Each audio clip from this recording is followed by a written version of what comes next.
O inchaço é muito frequente e muito desconfortável em quem tem lipedema. Acompanhe esse vídeo até o final e veja algumas dicas sobre o que você pode fazer para reduzir esse inchaço no lipedema. Olá pessoal, sejam todos muito bem-vindos de volta ao meu canal. Aqui é a doutora Gisele, eu sou nutricionista e ajudo mulheres com lipedema a reduzir a dor, o inchaço e o volume das coxas. Se esse assunto te interessa, se inscreve no meu canal para que você possa ser notificada ou notificado assim que eu publicar novos vídeos. Hoje vamos falar sobre um tema muito importante para quem sofre de lipedema, que é exatamente esse inchaço constante, esse inchaço desconfortável. Você amanhece de um jeito e no final do dia você está com a perna completamente inchada, completamente diferente de quando amanheceu. O que você pode fazer para melhorar isso? Mas antes disso, brevemente, eu quero só conceituar lipedema, caso alguém esteja chegando agora no meu canal. O que é o lipedema? O lipedema é uma condição inflamatória crônica que afeta principalmente mulheres, causando um acúmulo excessivo e desproporcional de gordura, principalmente nos membros inferiores, na região do quadril, na região da coxa, na região das pernas, podendo acometer em alguns casos também os braços. E essa gordura inflamada, ela tem uma característica de gerar muita dor, muito inchaço e muita facilidade para formar hematomas. Às vezes a pessoa ela vê um roxo, ela vê um hematoma na região da perna e não sabe nem como aquele roxo foi parar ali. Lipedema, ele é uma condição que pode ser bastante debilitante, frustrante e difícil de tratar quando você não sabe o que fazer. Nesse vídeo eu quero te explicar o que você pode fazer para reduzir o inchaço provocado pelo lipedema. E eu listei aqui 10 dicas, mas antes de te contar, vou deixar anotado aqui a minha rede social, @gifurro.nutri, para que você também possa me acompanhar por lá. Lá eu coloco dicas diariamente, eu consigo interagir mais pertinho de vocês, vocês podem mandar sugestões, eu sempre coloco caixinha de perguntas, então é uma forma de nós ficarmos mais próximos. Dica número 1. Hidratação adequada. Beber água o suficiente diminui a necessidade do corpo de reter líquidos. Então, quando o corpo está desidratado, ele tende a reter água como uma forma de proteção, porque todas as nossas reações químicas, elas acontecem no meio da água. A gente precisa de muita água. E se não está chegando água de forma satisfatória, o corpo percebe isso e ele vai economizar. A semelhança quando está acabando a água, né, em casa, a gente começa a economizar essa água porque a gente não pode ficar sem água. Então isso pode levar a um aumento da retenção de líquidos, a um aumento do inchaço. Isso significa que manter-se hidratado sinaliza para o corpo que ele não precisa guardar água, que ele não precisa economizar água, que ele não precisa reter água. Então, quanto mais água você tomar, melhor.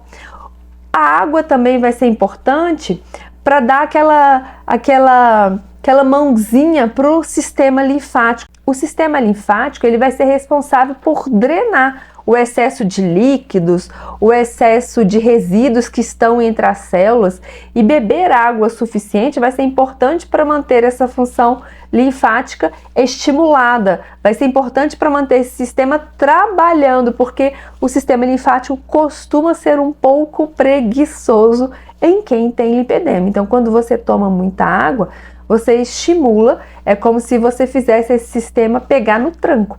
Você vai estimular, vai fazer com que ele fique constantemente trabalhando. Beber água também vai ajudar o corpo a eliminar toxinas. Por mais saudável que seja a alimentação de uma pessoa, todo mundo acaba formando toxinas. A própria alimentação gera toxinas. Vou dar um exemplo. Tudo que você não digere completamente, o corpo acaba, ele interpreta aquilo ali como uma toxina. Então, um dia que você se alimentou, mas estava mais estressado ou mais irritada, não fez uma digestão completa, o que não foi bem digerido pode virar uma toxina. Então, por mais saudável que seja a alimentação da pessoa, a própria alimentação gera toxinas.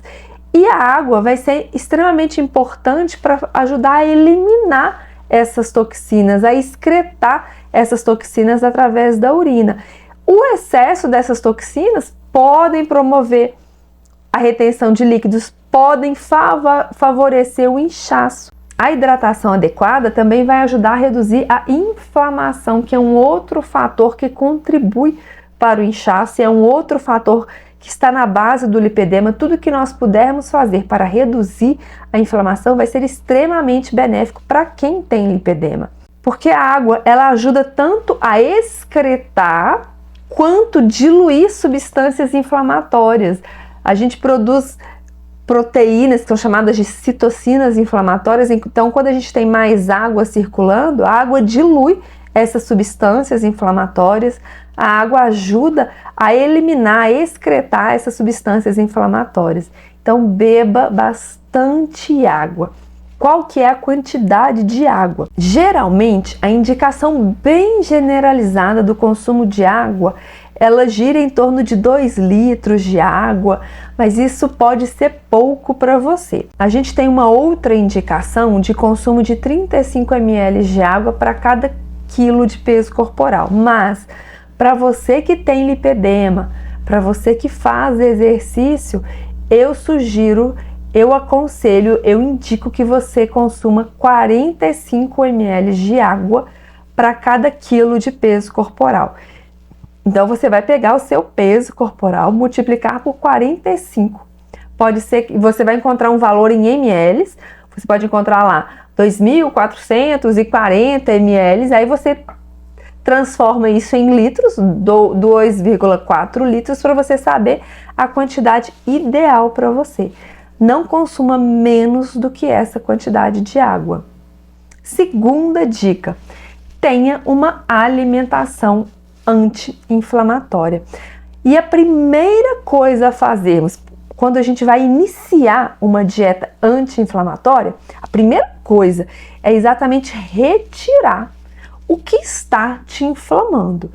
Quais são os alimentos que mais inflamam? Uma das coisas mais inflamatórias que nós temos é o açúcar. E quando eu falo em açúcar, estou me referindo a tudo que vai virar glicose no corpo, a tudo que vai virar açúcar dentro do corpo. E não apenas ao doce, ao chocolate, à bala, à sobremesa, à torta. Eu estou me referindo a tudo que é carboidrato, porque todo e qualquer carboidrato, ele vai ser quebrado e vai virar glicose, vai virar açúcar dentro do corpo. Até mesmo se nós pensarmos em vários alimentos salgados, macarrão, batata, mandioca, arroz, todos eles vão virar açúcar dentro do corpo.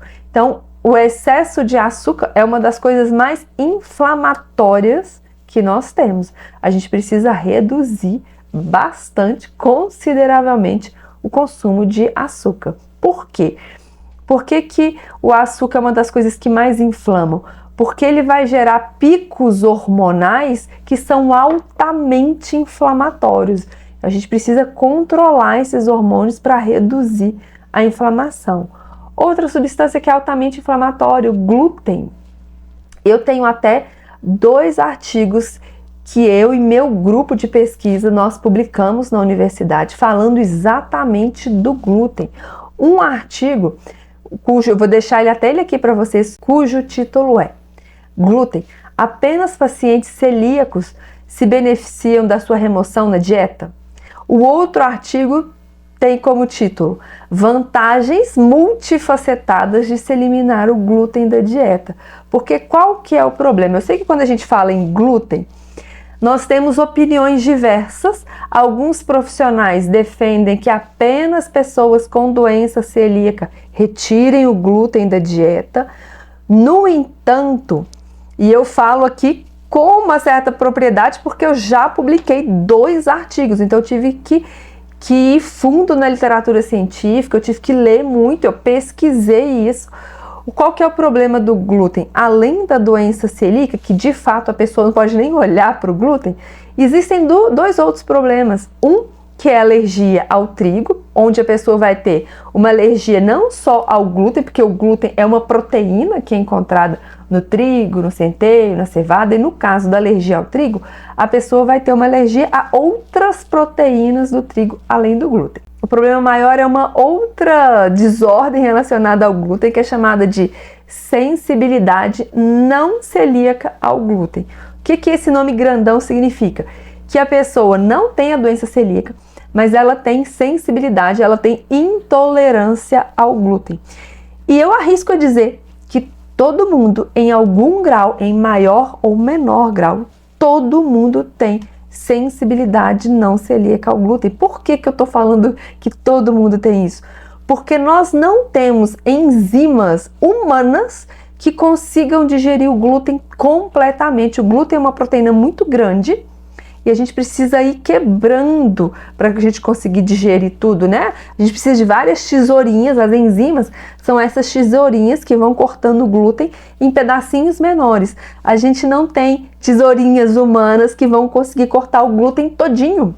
Então a gente vai ter partes desse glúten que não vão ser completamente digeridas. E o que eu falei no início do vídeo?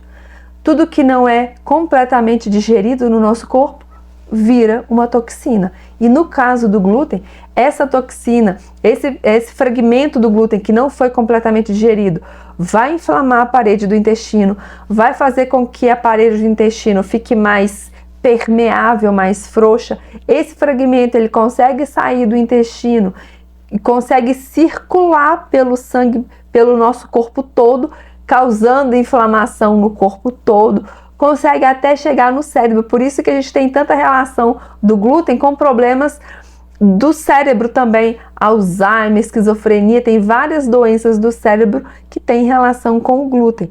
Então o glúten é péssimo para todo mundo. Eu sei que é uma questão polêmica e algumas pessoas erroneamente falam que mas se eu tirar o glúten, depois eu vou desenvolver a intolerância ao glúten se eu voltar a comer. O que acontece? Vamos imaginar aqui 2 copos com água. Só que um copo com água, ele tá cheio de uma tinta, a gente colocou um corante azul ali, tá cheio de corante, então a água tá completamente azul. E o outro copo, a gente tem água pura. Esse copo que já tá com a água azul, cheio de corante, se a gente pingar uma gotinha a mais de corante ali, pode ser que a gente nem perceba diferença nenhuma na tonalidade. É o que acontece com o corpo quando a pessoa consome o glúten constantemente. O corpo tá tão acostumado àquele dano, àquela injúria, que a gente não percebe diferença nenhuma. Mas se ela retira o glúten, se ela passa a ter esse copo agora com essa água completamente limpa, se ela pingar qualquer gotinha de corante, o que vai acontecer? Isso vai mudar completamente a tonalidade da água, vai ser muito perceptível essa diferença nesse copo agora, onde tinha uma água limpa. É isso que acontece quando uma pessoa retira o glúten. Então, se você quer, isso na verdade é um indicativo de que você de fato tem uma intolerância ao glúten, só que você não estava percebendo antes, porque seu corpo estava tão imerso àquele dano que ele não conseguia sinalizar para você, olha, isso aqui está me fazendo mal. Quando você retira, até uma dica, se você tem dúvida, para quem tem lipedema, é altamente recomendável que retire o glúten o quanto antes. Mas, qual que é a forma de ter certeza? Retira o glúten por 1 mês, 2 meses, e depois tente comer alguma coisa com glúten. Se você tiver qualquer desconforto, isso é um indicativo de que de fato você tem uma intolerância ao glúten. Inclusive foi assim que eu descobri em mim.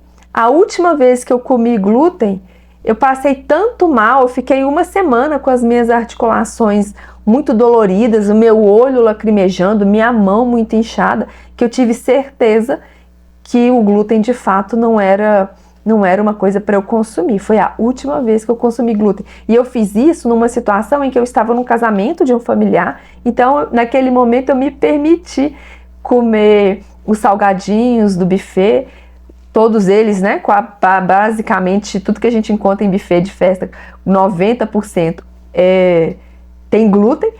E aí eu me permiti comer sem pensar em glúten e eu passei mal por uma semana. Foi onde eu percebi, de fato, o glúten não é para mim. Outro alimento altamente inflamatório, alimentos ricos em gordura trans. Gordura trans é uma gordura que foi inventada pela indústria. A gente não encontra gordura trans na natureza. Foi feita uma modificação química para que, onde a indústria pegou um óleo, uma gordura que é líquida, e aí ela transformou isso numa gordura mais pastosa. E por que a indústria quis transformar essa gordura líquida em uma gordura pastosa?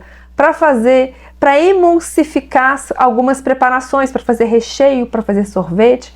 Então a gente encontra gordura trans nesses produtos industrializados, ultraprocessados. A gente encontra em pipoca de micro-ondas, massas folhadas, bolos industrializados, margarina, fast food, sorvetes, bolachas recheadas, chocolate, macarrão instantâneo.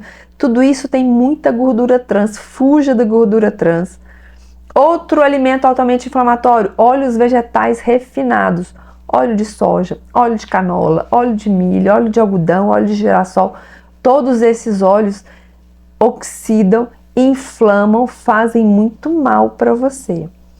O que você deve inserir, já que eu falei esse tantão de coisa para você retirar, o que você pode inserir na sua alimentação para que você tenha essa alimentação anti-inflamatória? Primeiro, incorpore alimentos que são ricos em antioxidantes. Antioxidantes vão combater radicais livres, vão reduzir a inflamação, então capriche nas cores. Frutas e legumes com cores vivas, como as berries, morangos, mirtilos, framboesas, cereja. Vegetais folhosos são ricos em antioxidantes, espinafre, couve, pimentões. Outros vegetais como brócolis, tomates. Quanto aquele famoso ditado, quanto mais colorido, melhor. Segunda dica, escolha gorduras saudáveis como o azeite de oliva extra virgem, abacate, nozes, sementes de linhaça, semente de chia. Essas gorduras vão reduzir a inflamação, vão diminuir, consequentemente, o inchaço. Inclua peixes ricos em ômega 3, como salmão, sardinha, atum, porque o ômega 3 é altamente anti-inflamatório. Incorpore na sua alimentação especiarias anti-inflamatórias, como cúrcuma, gengibre, canela. Você pode usar isso na forma de tempero, na forma de shot, na forma de chá. E essas especiarias podem ajudar a reduzir consideravelmente o inchaço. Dica número 3. Eu falei então qual foi a primeira dica? Hidratação adequada. Segunda dica, ter uma alimentação anti-inflamatória. Terceira dica, praticar exercício físico regularmente. Eu já fiz um outro vídeo falando especificamente sobre exercício e lipedema, onde eu desmistifiquei questões importantes sobre o exercício, porque geralmente os profissionais costumam recomendar que pessoas com lipedema pratiquem apenas exercícios de baixa intensidade ou exercícios na água. E lá eu mostrei o porquê você pode e deve fazer exercícios de maior intensidade. Vou deixar até a sugestão para que você assista esse outro vídeo. Lá eu também abordei porque é ideal unir um exercício resistido com um exercício aeróbico. E aqui nesse vídeo, pensando na redução do inchaço, o exercício aeróbico tem um papel extremamente importante, porque o exercício aeróbico, como nadar, andar de bicicleta, correr, exercícios cíclicos, eles vão melhorar significativamente a circulação sanguínea e a circulação linfática. Essa movimentação constante dos músculos durante o exercício vai ajudar a bombear o sangue de volta para o coração, vai ajudar a bombear a linfa de volta para o coração. Isso vai reduzir o acúmulo de líquidos, esse inchaço e aquela sensação de peso nas pernas. Quarta dica, Use calças de compressão. As calças de compressão, elas vão aplicar uma pressão gradual nas pernas e isso vai também ajudar a melhorar o fluxo sanguíneo de volta para o coração. Isso vai diminuir a estagnação de líquido nas extremidades, vai diminuir a formação do edema. Agora uma dica, essa compressão ela precisa ser adequada ao seu nível de conforto e ao seu grau de inchaço. Então consulte um profissional, porque a calça de compressão ela precisa comprimir, como o próprio nome está dizendo, mas ela não tem como função estrangular a sua perna. Então você precisa avaliar qual que é o nível de compressão adequado para você. Também é importante você usá-la de forma regular para que você veja o efeito e também é importante você manter a pele sempre hidratada, a pele sempre bem cuidada para evitar irritações na pele. Dica número 5. Faça massagens de drenagem linfática. A drenagem linfática é uma técnica manual que aplica movimentos específicos para estimular esse fluxo da linfa. A massagem melhora a eficiência do sistema linfático em remover esse excesso de líquidos nas áreas afetadas pelo lipedema, reduzindo o acúmulo, a estagnação desses líquidos. Agora, cuidado! Massagem de drenagem linfática é diferente de massagem modeladora. Embora a massagem modeladora tenha se tornado muito popular pelos seus benefícios estéticos e de remodelagem corporal, ela pode ser prejudicial para quem tem lipedema, porque a massagem modeladora ela envolve uma técnica mais vigorosa, com amassamento, com uma pressão mais intensa, com movimentos mais rápidos para queimar os depósitos, para quebrar os depósitos de gordura. E isso vai ser ruim para quem tem lipedema, porque no lipedema os tecidos já estão mais sensíveis, já estão mais inflamados e essa pressão maior pode aumentar a inflamação, pode piorar o quadro do lipedema, pode aumentar o inchaço. Então você precisa de uma massagem de drenagem linfática, não é uma massagem modeladora. Sexta dica: elevação das pernas. Quando você eleva as pernas, a gravidade ajuda a facilitar o retorno do sangue das pernas de volta para o coração. Então, no lipedema, as veias elas costumam ter uma dificuldade de bombear o sangue de volta para o coração. O sistema venoso ele está um pouco enfraquecido, é por isso que é tão comum pessoas que têm lipedema também apresentarem varizes. Então, quando você eleva as pernas, isso facilita o retorno do sangue de volta para o coração. Sétima dica: controle o estresse. Por quê? O estresse crônico ele vai elevar o nível de um hormônio que é chamado de cortisol. O cortisol é o nosso hormônio do estresse. O cortisol é produzido pela glândula suprarrenal em resposta ao estresse, quando a pessoa está estressada. E esse cortisol elevado de forma contínua, ele vai inflamar o corpo. Tudo que inflama o corpo vai piorar esse inchaço. Então, você precisa ter um manejo do estresse, diminuir o estresse para que você consiga também diminuir a inflamação e, consequentemente, diminuir o inchaço. Oitava dica: durma bem. Um sono adequado, dormir bem, pode melhorar o inchaço no lipedema por várias razões interligadas que envolvem a saúde geral e funcionamento do corpo. Dormir bem interfere em vários sistemas do nosso corpo, inclusive no tecido adiposo, inclusive no lipedema. O sono vai ser essencial para regular essa resposta inflamatória do nosso corpo. A falta do sono ou a privação do sono vai aumentar a produção de substâncias inflamatórias, que nós chamamos de citocinas inflamatórias, e eu já disse para vocês que aumentar a inflamação vai piorar o inchaço. O sono de qualidade também ajuda a regular a produção de hormônios que afetam a retenção de líquidos no nosso corpo. Por exemplo, a falta de sono pode levar a um desequilíbrio da produção de hormônios como aldosterona e cortisol. O estresse aumenta o cortisol e a falta de sono também aumenta o cortisol. E isso vai influenciar, vai fazer com que você acumule, retenha mais líquidos. Nona dica: utilize chás diuréticos e chás anti-inflamatórios. Eu vou listar alguns exemplos de chás que podem ser úteis para você. Chá de dente de leão, ele é amplamente reconhecido pelas suas propriedades diuréticas. Além disso, ele vai ser rico em potássio. O potássio, ele vai regular os eletrólitos do nosso corpo e isso também vai ser importante para regular, para reduzir o inchaço. Outro chá, chá de hibisco. O chá de hibisco, ele tem propriedade diurética, tanto é que ele costuma ser usado até por pessoas que têm pressão arterial alta, exatamente para reduzir a pressão arterial. Outro chá, chá verde. O chá verde tem cafeína e catequinas que têm propriedades diuréticas. Outro chá, chá de cavalinha.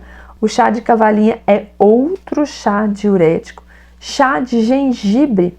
O chá de gengibre ele é anti-inflamatório, tem propriedade digestiva, além dele promover também a diurese. Então, resumidamente aqui, quais são os chás que você pode usar?